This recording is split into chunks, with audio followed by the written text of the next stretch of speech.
WCLN 1170 Radio and Star Communications Channel 16 proudly present the We Should Know Show, an upbeat, informative look at people, places, and issues facing our community. This education-based analysis of issues will remain positive and informative. Now, here's your host, J.W. Simmons, as we consider closely what we should know.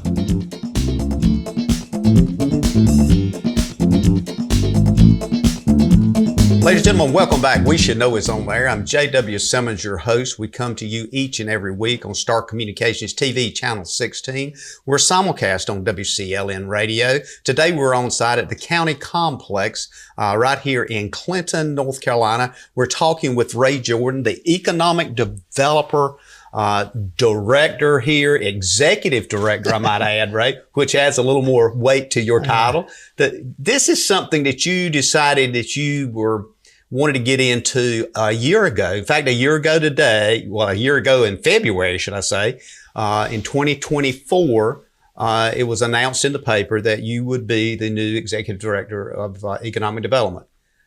But what it didn't announce on that headline was that you had been engaged and involved in economic development for quite some time in your role with the Civic Center. What inspired you to say, I want to really get into this world that a lot of people would look at it and go, talk about chaotic?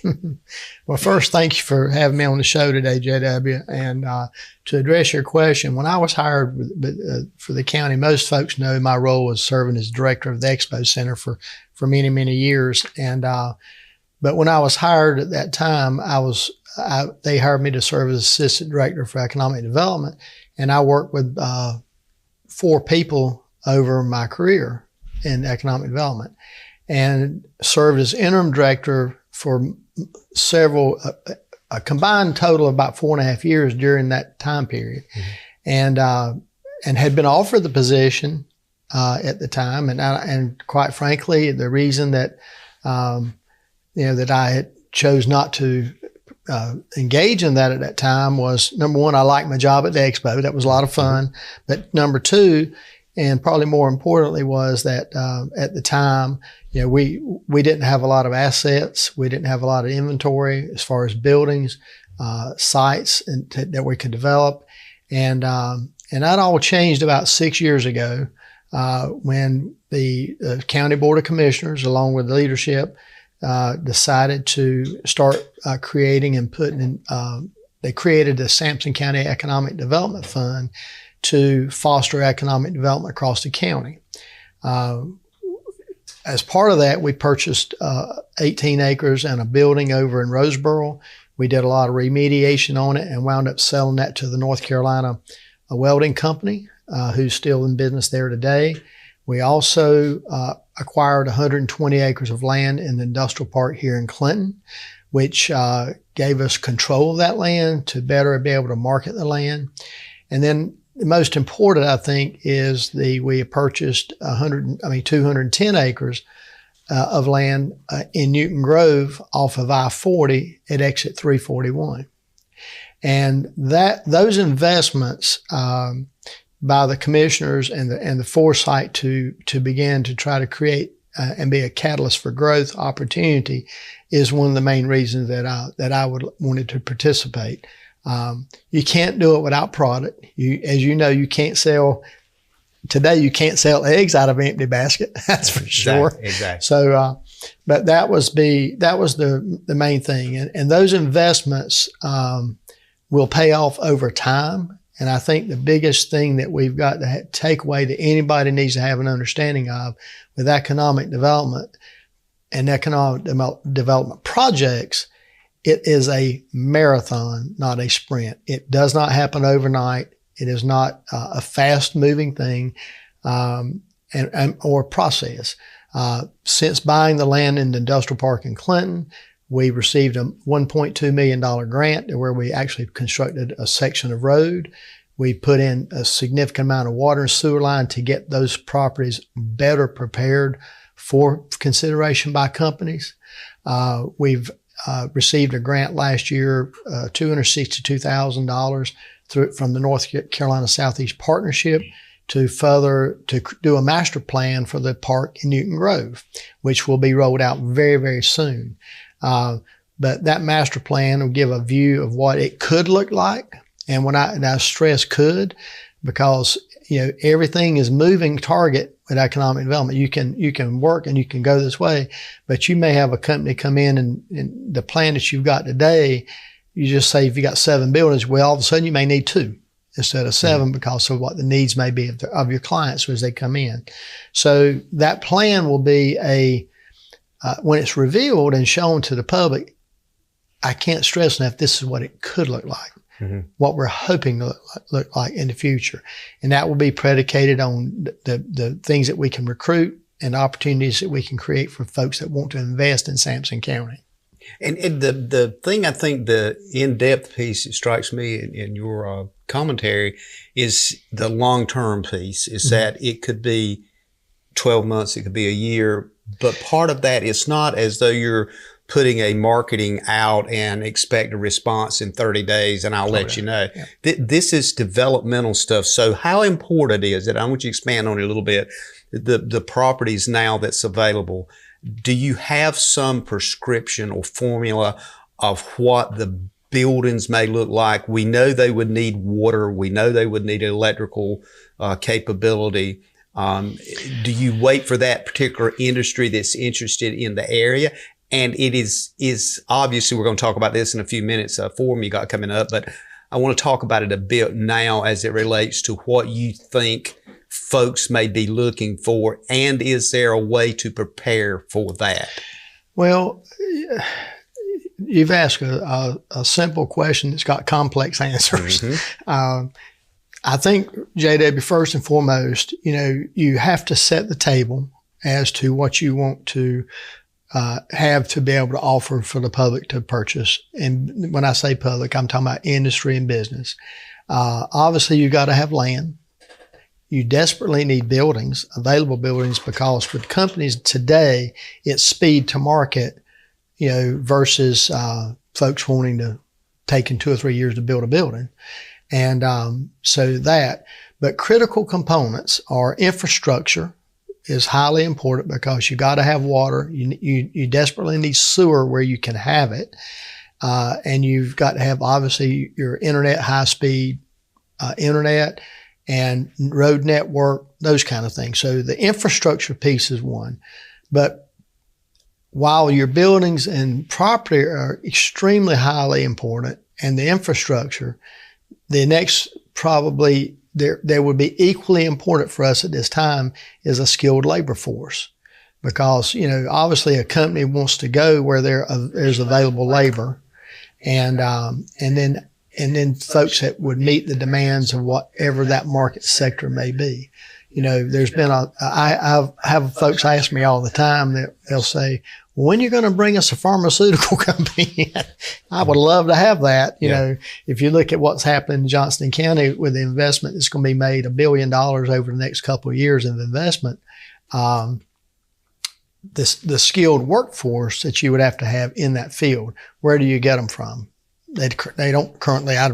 There's probably some that live in our county, but developing a skilled workforce for advanced manufacturing, for battery EV, that's a big thing going on in the economic development world. And where that will go, I don't know, but it's currently a big thing. There's a lot of inquiry on that, but a skilled labor force is very, very critical. That's probably, I don't know how it's really hard to rank them. But skilled workforce will be at the very top, probably. There seems to be a heightened awareness, not that it hadn't always been there, but a heightened awareness on the national level now to bring manufacturing back to the United States, whether it's steel, whether it's computer chip technology, some of the ones you've already mentioned. Does that give you, as an economic developer, the ability to kind of focus more on certain angles and certain potential prospects?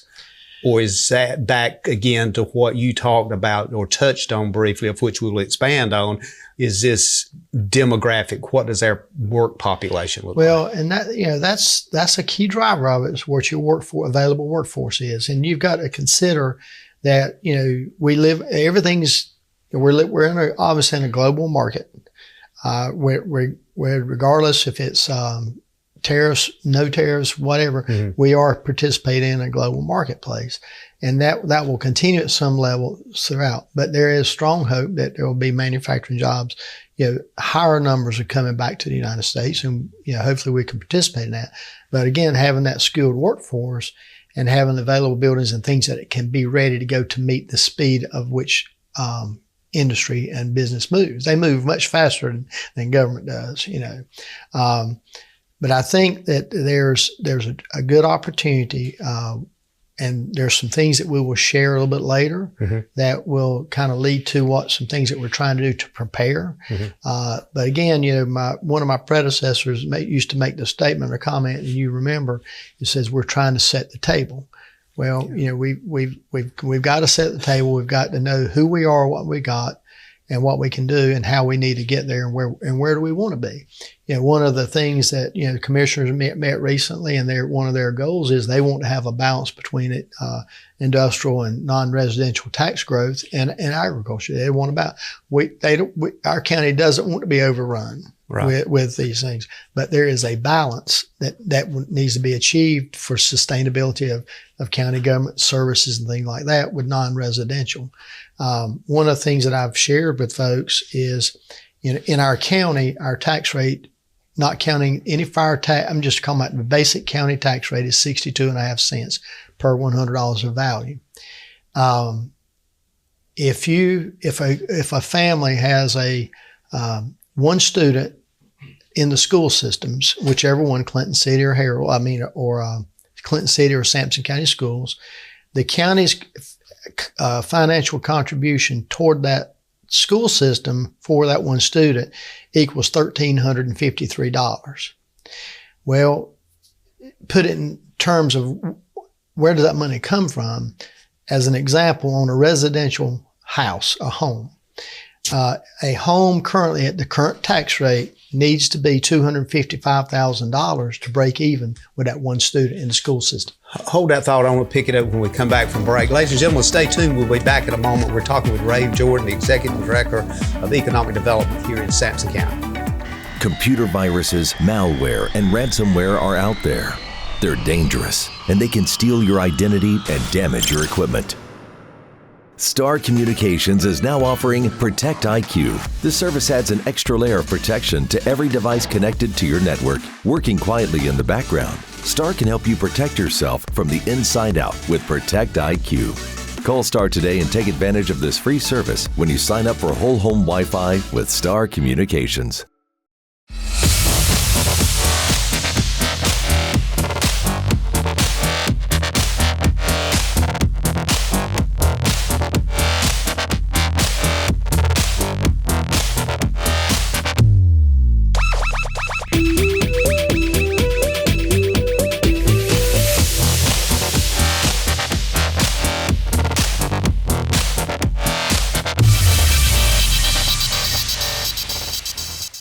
How can your friend save you money? It's easy. Refer a relative, coworker, neighbor, or friend to Star Communications. Friend signs up for high-speed internet service. Friend's new account is confirmed. Friend gives your name to our service representative as the one who referred them to Star. You receive a $30 internet credit.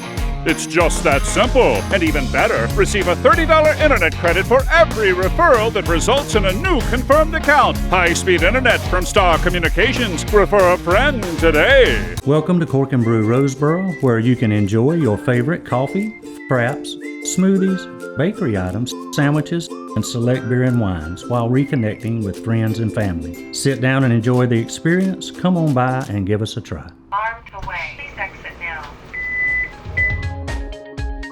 Maybe you can't be in two places at one time, but you can see two places at one time with the help of Star Communications Security. During the month of February, purchase an alarm system with a monthly video package from Star Communications and receive one free indoor camera. Record the day's activities. Remotely monitor what's happening with live video. See, hear, and talk with those 2- and 4-legged loved ones you left at home. Security from Star Communications. Welcome back, folks. We Should Know is on there. J.W. Simmons here, your host. Always a pleasure to be with you. It's always a pleasure also to have our economic development director, executive director, Ray Jordan, with us. Ray, as we went to break just a while ago, I kind of had to pull out and do that. But I wanted to pick up what you were talking about, because it is hugely, I guess, interesting to folks where we are and how does economic development fit itself into this tax rate. Not only you were explaining that, and also what do we look at futuristically as it relates to that? I want you to pick up from there. Well, just to recap, for a funding that the county commissioners contribute currently to the school system, it equals $1,353 per student. That's in the school system. So if you had a family with one child, and they lived in a home here in the county, not counting any other tax rate, just looking at the county base, not counting the sales tax or anything like that, but just what the county comes out of your property taxes, it's $1,353. So that home value to generate that amount of money would need to be $255,000. So, you think about if you have 2 children, then your home, in theory, you would need a $450,000 home to justify that expense. And that's one expense out of, I'd say, 20 plus departments that the county operates, including fire, law enforcement, social services, veterans, whatever the departments may be in the services. And you and I have talked about this a long time back. But, no citizen or resident of our county ever needs all of the services at one time. Correct. So, it's, someone said to me one time, well, my children and young, they were playing rec ball. Well, when they left there, went to the high school, the rec program didn't become less important. And you can go through things, and, the old saying, people, when you're looking at an ambulance, is when you're having a heart attack. Well, is it a safe statement to say that all departments are critical departments?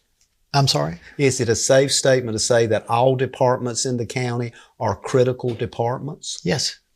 I mean, you can't really stack it. This is more important than that, or this is more important than this. I mean, whether it's public health, social services, fire, EMS. But it depends on the need. At your need at that point in time. A person's need, not yours or mine, but anyone that needs a service. And everybody should get excellent customer services, which what we're trying to strive to do. But it costs to provide these services. And I give that as a comparison just because, when I've shared it with some folks, they'll look at me, you've seen that dog that turns his head and looks at you. So when you say these things and you put it in paper that way, folks will look at you. Is that really? Well, it gives you a different perspective. Right.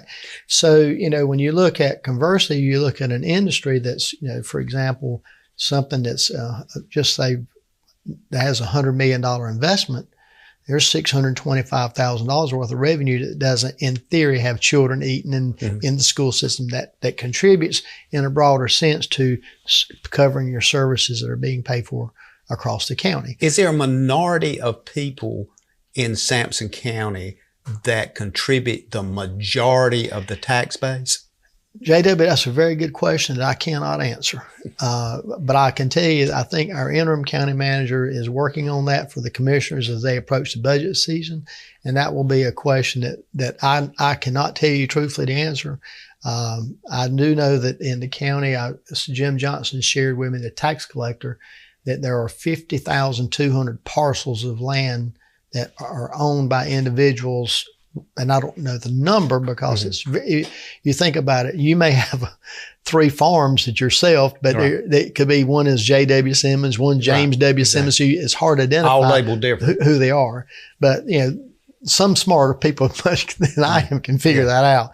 But I think that's something you'll hear more about as the commissioners go through this budget process, is to address that. But I can't sit here today and give you that answer. I don't know. But it all relates back in some way to the position that you hold, because there's a certain expectation that the executive director of economic development is doing something that's going to increase that tax base. Right. And that, of course, then funds the schools and funds all these departments. So when we circle back to that reality, that's additional weight that you carry. Well, yeah, economic development is important, and economic development means many things to many different people. You know, I would say that not a week goes by that I don't get a call from someone looking to start up a business. And they could be in the infant stage of that, and we try to provide them information about the Small Business Center at the community college and direct them to where they can get the best service needed. Our focus historically is on non-residential growth, which would be industry, commercial type things, but mainly industrial or some commercial, but it would be more heavily lent toward some manufacturing in the sense of that, something that would create jobs and a large investment. So there's but we get calls for everything. But I'm gonna circle back to something we talked about just a minute, just to give you some idea. From June 4th of 2024 through January 15th of 2025, we get inquiries from companies from a wide variety of places. It can come from the Economic Development Partnership of North Carolina, which most folks would say is the old Department of Commerce. You've got consultants that bring you projects, and you've got realtors, and you've got sometimes folks that just directly reach out to you. That's primarily where they come from. Over that period of time, June 4th through January 15th, we actually participated and had opportunity and received 69 inquiries that were looking at North Carolina as a whole, or potentially simply Eastern North Carolina. And when I say Eastern, I'm talking about everything east of 95. And, but just to give you an example of that process, there were actually 3 projects of 69 that we actually could meet the demands of or needs for of those. We're still working with 2 of them. One of them they have paused. And actually there was 4, because we did work with the company Finite, which announced in October with a $5 million investment that they're in the process of doing now. But touching a little bit further back is when you talked about how long this takes, and it's a marathon. From the time that we started working with Project Level, which is what Finite, the company project name was, assigned, that process was 12 months from start to finish when we started with them until their public announcement.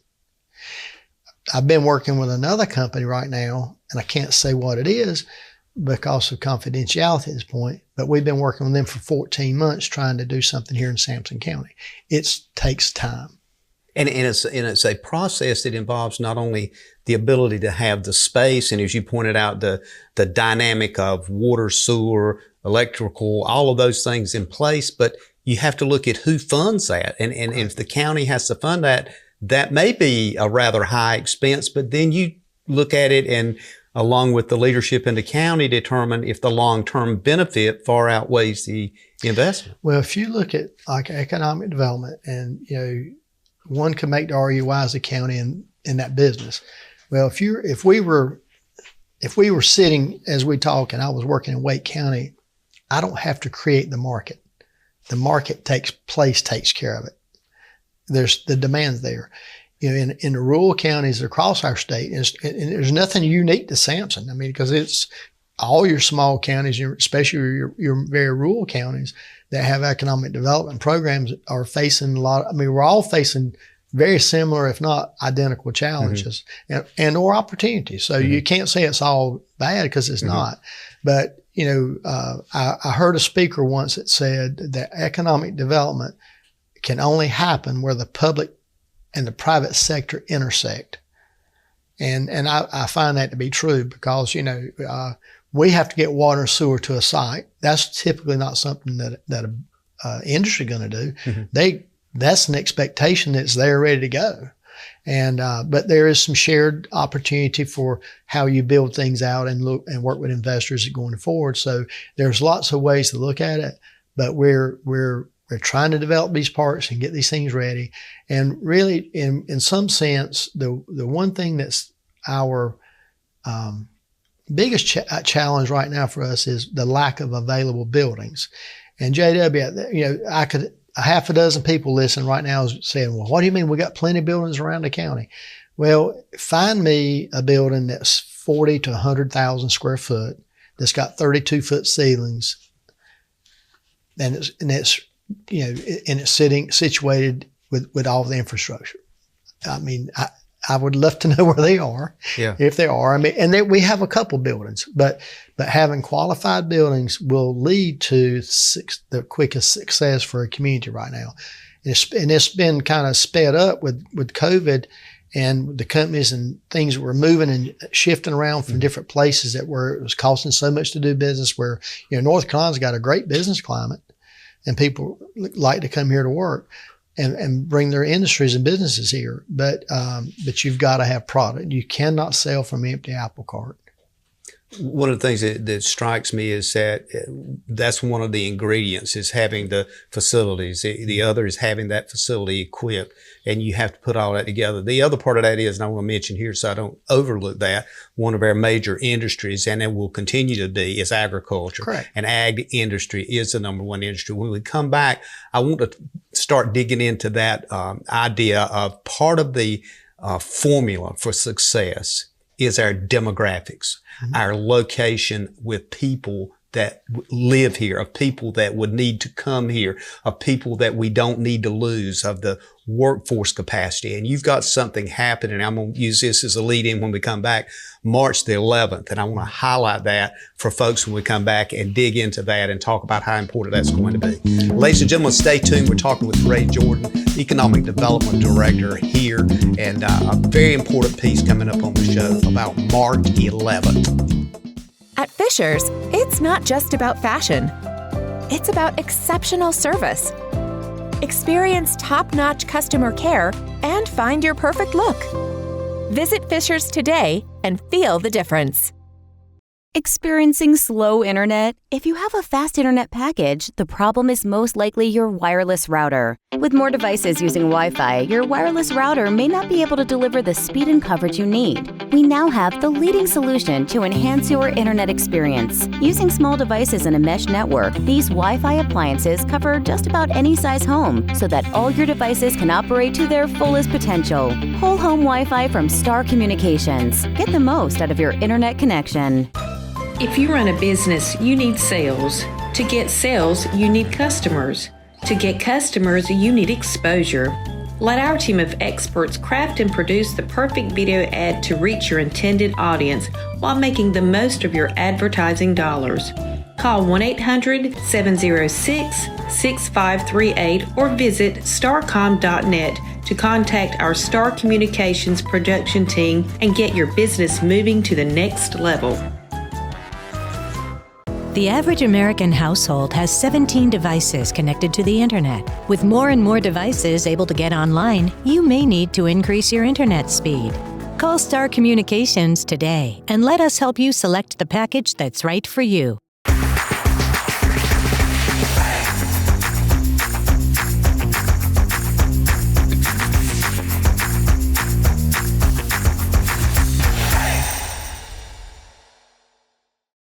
Ladies and gentlemen, welcome back. We're a little over halfway of the show now. My name is J.W. Simmons. The name of the show is We Should Know. I'm your host, and we're talking with Ray Jordan, Executive Director here of Economic Development in this county. Ray, one of the things we talked about a bit on break, Sampson County is like a lot of counties in our service area as far as TV and radio. We're located in kind of the eastern North Carolina, east of 95. We've got landscape. We've got farmland. We've got beautiful rivers. It's a wonderful place to live. Everybody that has either been here, most of the time they don't want to leave because of their proximity to everything. And you and I have had off-camera conversation about how important the proximity of this area of the county. And I'm including Bladen. I'm including Pender. I'm including Duplin and some of these other counties that our viewers are there and our listeners are there. So I want to move to March 11th and a forum And when I read over a lot of literature, and we're going to get into a couple of the keynote speakers, but the first thing that struck me, you or under your tutelage, somebody spent a lot of time putting this together. This is not something you pick up the phone and say, look, we're going to do this next week. I want to know, how did this come about? And for example, whose brainchild was this to happen? So, JW, the event that we're discussing is the Sampson County, it is entitled the Sampson County Demographic Forecast Forum. Kind of the impetus behind it is that the mission of the Sampson County Economic Development Commission is to serve as a catalyst and to foster economic growth and opportunity across the county. That is our part of our mission. Sometime I'm not sure exactly the timeline of 2010, 2012, somewhere in that range, I heard a speaker named Dr. James Johnson, who is a professor of strategy and entrepreneurship at UNC Chapel Hill. His topic that I heard was, the presentation I saw was called The Browning or Graying of America. And there were several things that struck me. One was that his information that he imparted to those in attendance, and he went around in many, many places and states and across the country sharing this information directed toward those communities that they were in. So he could pull and understand demographic data of these areas. So this is how the thing was. And the thing that struck me was, number one, he's a very good speaker. Number two, the data is kind of, you can't refute it. I mean, the statistics of population, people, changes in those things they are what they are. I mean, we'll call it empirical scientific fact. Correct. I mean, you can, somebody can count and say there's 5 people in this room and that they're 4 years old, 3 years old, 2 years old, whatever that might be. But what he looks at and what he's going to share with us is his topic of the day. We have 2 speakers that day, Dr. Johnson and Dr. Bonds. And we'll talk about Dr. Johnson a little bit first. Like I said, he's a professor of strategy and entrepreneurship at the Keenan Flagler School of Business at Chapel Hill. He is a Eastern North Carolina native. As you know, he grew up on a tobacco farm. Absolutely. That's the highest credential I can give him right there. Yeah, in outside of Greenville, North Carolina. And his topic is entitled Business Alert, Gale Force Demographic Wind Gust Ahead. And for his topic, what he's going to talk about are 7 factors that are affecting workforce and what that future direction may look like. Now, again, there's always uncertainty in anything you predict because things can change tomorrow. And I think part of this overarching thing that we're trying to share here is change is here, change is coming. Don't be afraid of change. Those that embrace it are most often the most successful, right? Is part of that understanding change? Yeah, well, understand it. But there was a speaker that I heard once years ago, Rosabeth Cantor, and her quote was, change is disturbing when it's done to us, but it's exhilarating when it's done by us. So I think the thing is here, the takeaway is that we all are living in change, but oftentimes in our daily lives, we don't really observe the change that's around us. So I'll pick on one thing very quickly. I mean, how long did it take someone to really look in a grocery store and pick up a carton of milk and realize instead of 64 ounces, it was 59? But we were paying the same price. So that was a change that occurred that most people can identify with. And people started looking closer at that one item. Right. So, but in terms of people and population, that's what the focus is going to be, is because we got to understand, number one, what do we have, where we are, what change we want. And going back to what we talked about and what I said about the commissioners, they want to have a balance between agriculture, which is huge important for us. Number one, industry, and also growth that will help sustain our county, and not just in terms of funding county government. That's a great thing of it. Mm-hmm. But the biggest thing is to provide opportunity and for the residents of the county to have higher wages or opportunities for those higher paying jobs, mm-hmm. and to bring folks back to our community that leave. Mm-hmm. You know, I had and we've talked about this before. I had an industry plant manager that I was sat down with, and we were talking, and he said this, and this is so this is not Ray Jordan quoting this, mm-hmm. and I'm not going to tell you who it was, mm-hmm. but this was one of our industry leaders. He said, Ray, he said, we've got our top third of our students that graduate each year. They're leaving the county and they're going off to school, and they generally don't come back unless they have a family business or some reason to. He said, then we've got the folks that go to the community college that often start, and they're living with mom and dad, and they'll get a job, and all of a sudden they're in the workforce, but they don't finish not always, but sometimes do not finish their education. Mm-hmm. He said, then you've got some that kind of fall in the cracks of those everywhere. He said, so, you know, he said, what can we do that we'll have opportunities for, in his words, for my children and or grandchildren to want to come back. Mm-hmm.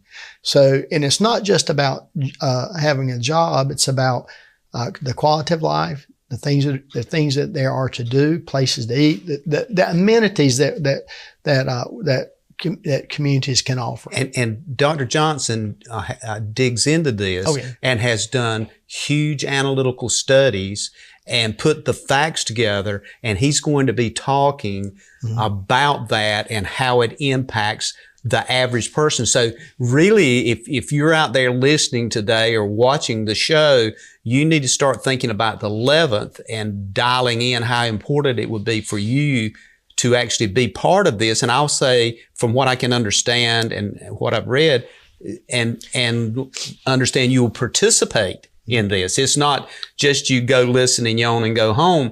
We're hoping, or you're hoping, that what you've put together here will be absorbed, understood, and you'll have a better and larger team to support what you're doing. Well, you think about it from just one, we'll pick on one angle for a second. When you look at aging, well, let me tell you the 7 things he's going to talk about. Yeah, the graying part kind of bothered me because I looked in the mirror. So he's going to talk about these disruptors, and there's 7 he's going to talk about, and it is the slowing of population growth in the U.S. and of foreign folks coming into our country. Mm-hmm. He's going to talk about the white population loss, decline in fertility, and the other 3 are, he calls, deaths of despair, involuntary retirements, people leaving the workplaces because they just do. Mm-hmm. And then the declining labor force participation. Mm-hmm. All this is going to have effect on every business and every employer in the county. But if you pick on one sector, look at healthcare, when you talk about aging population, right there's the fact that we have an aging population in our county. You can look at the numbers and see that. And so what is that going to mean? That's going to mean that our community collectively at some point will need more additional healthcare opportunities. Mm-hmm. So this is aimed at trying to share, and this is just one thing, sure, but how can those folks that attend, that are in healthcare, can gain some insight as to how they can plan for their future. Mm-hmm. Same thing for any business or for the school systems. Mm-hmm. Where are their kids coming from? You know, Sampson County has a 21% poverty rate, and that number in 2023 means that with 4 folks in a family, that's what it consists of, that would have a salary of $31,000 or less combined. So that's the threshold in 2023. I could not recall right now the current number. Mm-hmm. But so Dr. Johnson is going to come in and speak about those things, and what he's going to try to share is how these demographic changes that are occurring in specifically with Sampson County, our region, and additionally to the state. He's going to talk about Sampson's numbers, but he'll relate it to the others as well. And then how does our attendees and how does our business community, government leaders, school leaders, all the folks that we're trying to assemble that need to hear and be a part of this conversation that helps prepare them for the future. That's what this is kind of about. So the learning objectives that Dr. Johnson states out in this is, how do we understand these disruptive changes? How do we see them? How do we learn about them? How do we? I mean, we may see it, but we don't actually realize the impact that we'll have. We're going to take a break, but when we come back, I want to continue that piece of it and talk about it from the sense of, as you just pointed out, it's not so much just knowing that it's there, but how do you take those ingredients and put them into something that is used in a positive way, correct, rather than just being a negative piece. Right. So we're talking about March 11th, folks. Well, we'll be back in a moment. Stay tuned. We're talking with Ray Jordan. We'll be back in a moment. Providing fewer commutes, more backyard offices, and crystal clear meetings. Providing less, you froze up, and more presence in your presentations. Providing a better internet experience. Providing possible. Armed away. Please exit now.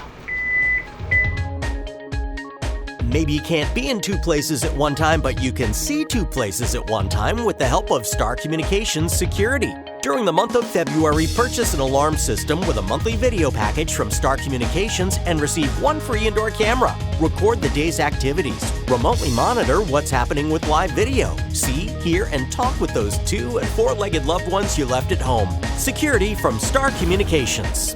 At the Reedy Mark, we take pride in a unique, distinguished customer experience. We specialize in handcrafted cocktails, allocated bourbons, as well as gourmet signature food items exclusive to our menu at the Reedy Mark in Roseboro. Hey guys, Sydney and Jesse here from At the Table. Are you enjoying the show? We want to hear from you. We have a quick survey where you can tell us things you've learned, recipes you've tried, and how the show has impacted you. You'll be entered into a grand prize drawing. Check out our link or scan the QR code for more info. Thank you for tuning in and cooking with us at the table.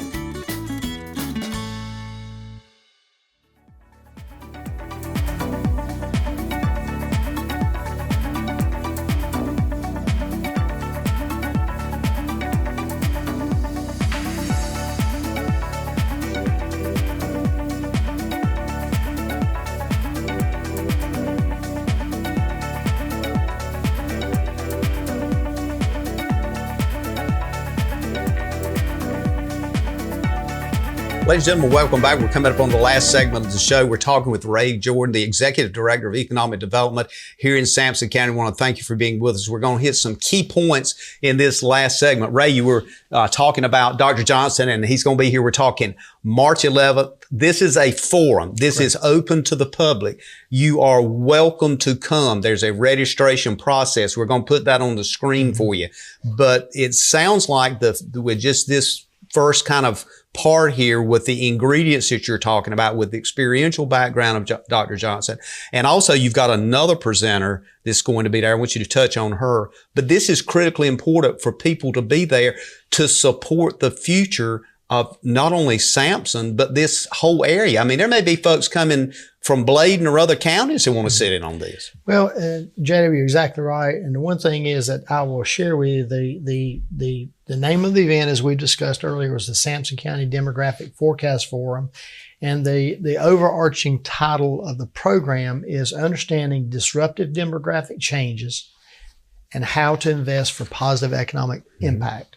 And that leads us into Dr. Bonds, who will talk about impact investing as a strategic imperative. Each of our speakers, this is going to be an action-packed day. So the event will start out in the morning at 7:30 a.m. to 8:30 with a networking opportunity, coffee and donuts, which are being provided by the Clinton 100 Committee, who is also providing lunch for our luncheon sponsor. So the event will actually begin with Dr. Johnson, as we discussed, talking about these disruptive demographic changes that are forecasted to be in the future of Sampson, surrounding counties, the region, the state. Followed by Dr. Bonds, Gene Milliken Bonds, professor of practice and investment sustainability with UNC Chapel Hill School of Business, who again has talked about impact investing. And then after the luncheon, this is a day that we're asking a lot of our attendees. This is going to be, it's not come in and sit for 30 minutes and leave. This is going to be an interactive process. Our third session is a group discussion. It's a facilitated discussion, and it's talking about thinking about demographic disruptors, and then how do we mobilize to invest in the future. This whole entire program is somewhat of it's an engagement forum. You're engaging. Right. They need to be part of it and participate in it rather than just observe it. Correct. And there'll be some surprises when folks get there. We've got a few tricks up our sleeve we're going to do to make this engaging and to create additional conversations among these folks that are in the room. We have, as you said, the event is open to the public. There is a registration fee, $40 per person.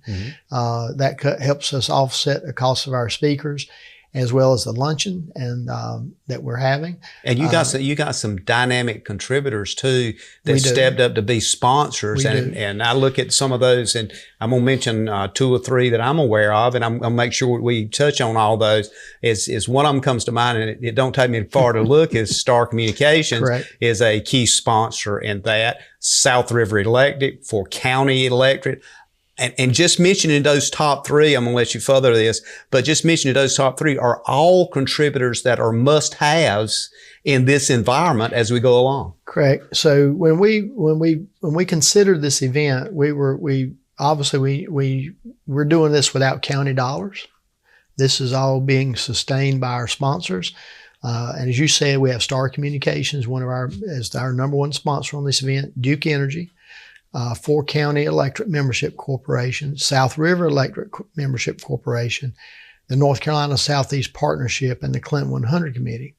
All of these folks saw enough value in what we were trying, or what we are going to present, that they and the potential outcomes that can come from it, that JW, no one even questioned whether to support or not. They all jumped right on board. They saw the value in it. And that's what we hope our attendees will see. When we talk about attendees, and this, I want to share this. So we're doing you've heard the saying, we shoot with a shotgun or a rifle. Well, on this one, we're doing both. So we've had direct marketed and direct emails to all of our industry leaders. We've done direct emails to our elected officials, mayors. I mean, these elected officials, where we reached out to with a personal invitation to attend, stressing the importance of it and what we're going to discuss.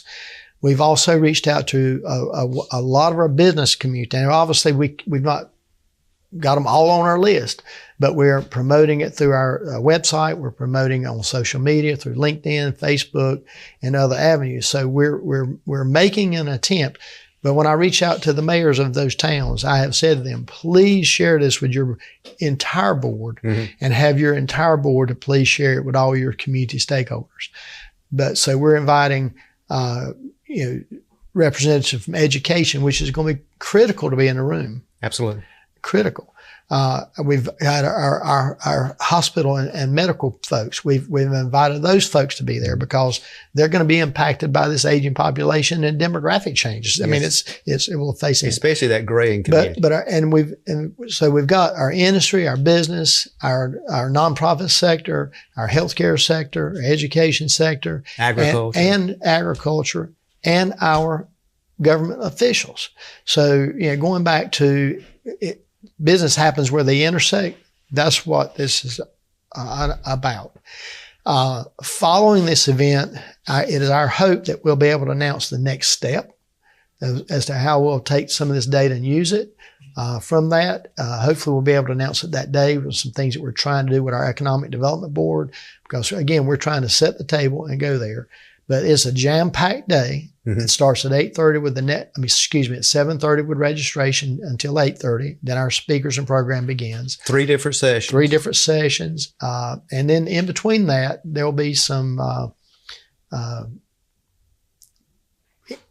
questionnaires of discussions, like group table discussions, that we're intentionally placing questions because we want to know what it is the community wants. Sure. And from that, you can develop understanding of what the community's understanding is. Correct. So that may create a way to not have conflicts. Economic development it's not a one-person sport. The community has to be involved in it.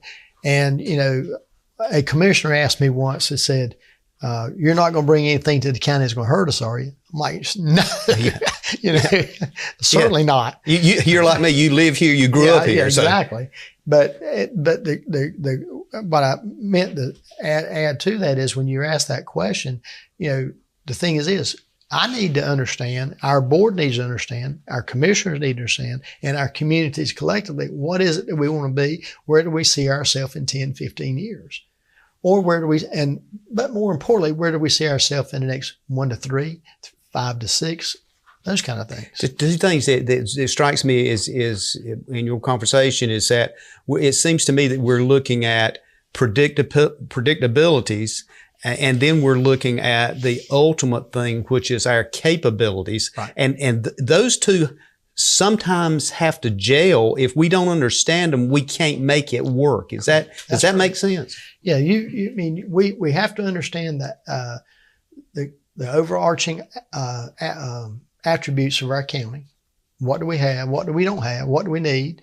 And then how do we build a roadmap to get those things to create successes? Obviously, when we talk about infrastructure and we talk about buildings, that's one thing. But when you talk about labor force, how our students are educated, what their curriculum looks like, what classes and opportunities that the community college can provide to support workforce and workforce development in our industries and business. So this whole forum is to try to help everyone understand the demographic changes that are ahead for our community and our region. And these are some very great speakers. I would encourage you, if you have watching the show and you have an opportunity, get online. You can Google Dr. James Johnson, UNC Chapel Hill, and he's got multiple videos out there that you can watch. But specifically, go to the one that says the graying or whiting or browning of America, and it's and if you go back and look, and you look at historically, you can see and I say predictions, that's the wrong thing. Sure. But the information that he imparted there, it actually has played out how those demographics change. It's more a preparation than it is to being prepared for. Correct. And understanding what you're preparing for. Correct. And so we're very, very excited about it. And again, we could not do this without our sponsors. And I can't thank the Economic Development Board enough for all their support in this, because this truly is a team sport. Economic development does not happen in a silo. Earlier when we talked about all the different county departments, you think about when a business comes in the community, they got to have a business. If they're building a plant, they got to have building inspections. All these services and things that we all work them in, and education, and how that can assist them when they're here, and training and all. So it's something that we have to not work in silos. We've got to work collectively and collaboratively to make these changes happen, and to go and to set the table for the future. And so when we look at March 11th and folks sign up for this, they go and they participate. The takeaway from that is that they will have a better individual understanding of the scientific facts as it relates to demographics. Correct. And as you related with Dr. Johnson, that storm that he sees, and the other presenter as well, bringing that together, they'll walk away with that. And hopefully for you will have people maybe call and say, listen, after this, I've thought about it and I'd like to contribute this, or I'd like to mention this. Because a lot of our farmers are will tell you, without a lot of our Latino community, they're going to have a problem getting the crops in. Correct. So this is something we understand not only here, but in the surrounding areas is being impacted. I'm just looking forward to it, Ray, and I'm thinking these are the kinds of things that are not only innovative in the sense of it being innovative for this area and being close proximity. You don't have to drive to Chapel Hill. You don't have to drive to Charlotte to a conference. You've put it together, packaged it, and laid it out, and all folks have got to do is register, show up on the 11th, and be part of it. And participate. That's the key takeaway. We really, if you want more information about it, please visit our website, which is Sampson. www. Obviously, Sampson EDC. That's SampsonEDC.com, and you can find out more information there. Call our office at 910-592-8921. We'll be glad to send you an email with information on it.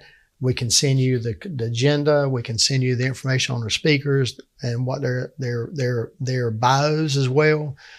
We've got a lot of information to present, and it's going to be, JW, a jam-packed day. I can tell you right now. I got a registration yesterday that all the Clinton City Council members will be there and the mayor. As far as I know, all the county commissioners will be there. We're trying to put these people in the room together. The networking is very important. As we try to work across the county, and one thing that we cannot go without saying is that we want to work across the county, but we got to work. Any success that we have with economic development will benefit everybody in the county in some way or form. One of the things that strikes me too is that this is an opportunity for everybody to be part of, participate in, and connect with others. And as you mentioned a while ago, it just kind of struck me because we're not only talking about the browning of America, we're talking about the graying of America. So if you're a senior citizen out there and maybe you've retired and you want to be part of this, come on down. This is a part for you. If you're a community leader, if you're a church leader, for heaven's sakes, yes, include the faith-based organizations. All of these folks, this is your time to step up and not only point the finger at, but be part of those other four pointing back and saying, I decided to get involved in it rather than just talk about it. This is a great opportunity to really learn about the demographic and the makeup of our community and what it's going to look like in the future. Now, again, nothing's certain, but numbers and trajectories sometimes they do stay on course. Absolutely. And so we look forward to it. And again, if you want to register online at SampsonEDC.com. Sounds good. Thank you for being with us today, Ray, and going over this. Ladies and gentlemen, thank you for being with us. We're going to bring that up in the background for you on our side here today. We look forward to seeing you again next week, and may God bless.